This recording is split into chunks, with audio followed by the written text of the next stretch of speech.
Oi, pessoal. Olha, para quem vai empreender no Brasil, uma das primeiras e talvez uma das mais importantes decisões é qual estrutura jurídica a empresa vai ter. Hoje a gente vai mergulhar nesse tema, usando como base os pontos de uma aula do professor Felipe Moraes, do IBMEC.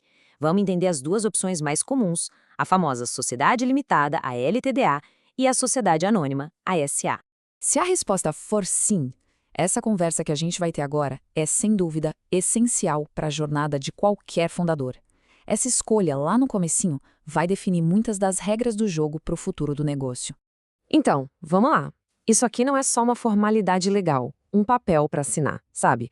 É uma escolha fundamental que vai moldar o futuro da empresa.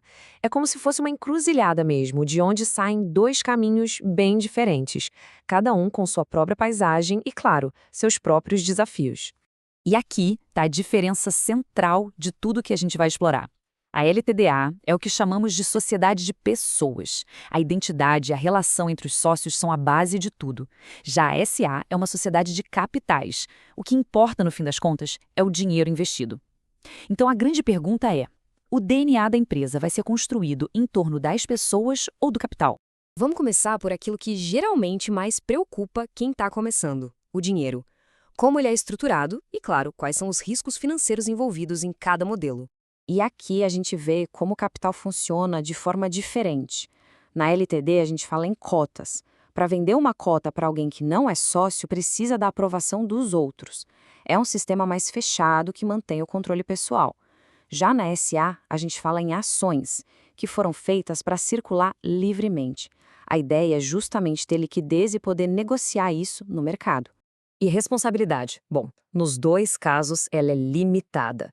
Mas aqui tem um ponto que, olha, muda tudo. Na limitada, todos os sócios são responsáveis juntos por garantir que todo o dinheiro prometido para a empresa seja de fato pago. Ou seja, se um sócio não paga a parte dele, os outros podem ter que cobrir o buraco. Isso exige uma confiança mútua gigantesca, né? Agora, na SA, nada disso. Cada acionista responde só pelas suas ações. Acabou. Certo. Agora que vimos a parte do dinheiro, vamos entender como a empresa é tocada no dia a dia, como as decisões são tomadas. Aqui a gente vai ver bem o contraste entre o modelo mais flexível e o mais formal. A gestão na limitada é bem mais simples, mais flexível, fica tudo concentrado nos administradores. Já a SA tem uma estrutura de governança bem mais parruda, com várias camadas. Tem a diretoria e, muitas vezes, um conselho de administração por cima, que inclusive é obrigatório para companhias abertas que negociam na bolsa.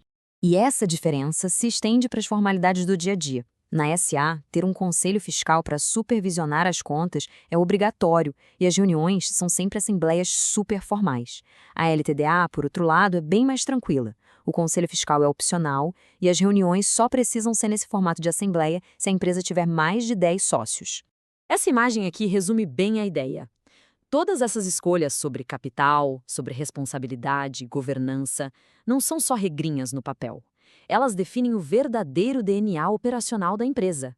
É o que vai ditar como ela funciona, como ela cresce e como ela se adapta aos desafios. E agora a gente chega num ponto muito interessante, que é uma consequência direta de toda essa estrutura. Como fica a dinâmica entre as pessoas que estão juntas nesse barco? É aqui que a diferença entre foco nas pessoas e foco no capital fica claríssima. No LTDA, se a relação com um sócio ficar ruim, se ele comete uma falta grave, a maioria pode votar para excluir essa pessoa. O foco é proteger a sociedade, o grupo.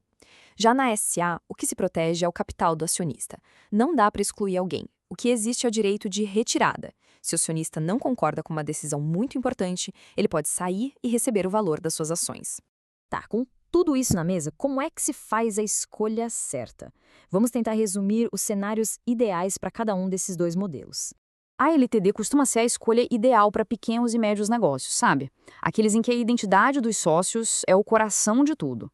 É perfeita para quem quer manter um controle bem firme sobre quem entra na sociedade, ter uma gestão mais simples, com custos menores, e também ter uma ferramenta para resolver aqueles conflitos mais graves entre os parceiros. Por outro lado, a SA é o caminho para empresas maiores ou para startups que já nascem pensando em escalar. Se o objetivo principal é levantar muito capital, atrair fundos de investimento que precisam de agilidade para entrar e sair do negócio, ou ter um modelo de governança corporativa super robusto que passa confiança para o mercado, Aí não tem jeito. A SA é a estrutura desenhada para isso. No final das contas, a decisão se resume a uma pergunta-chave. A visão para o negócio exige mais agilidade ou mais escala? A resposta para isso é o que define qual caminho seguir.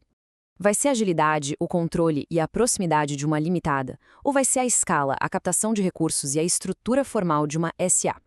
Não tem certo ou errado, só tem o caminho que se encaixa melhor com a ambição e a visão para a empresa. E essa escolha é, sem dúvida, o primeiro grande passo para construir o futuro.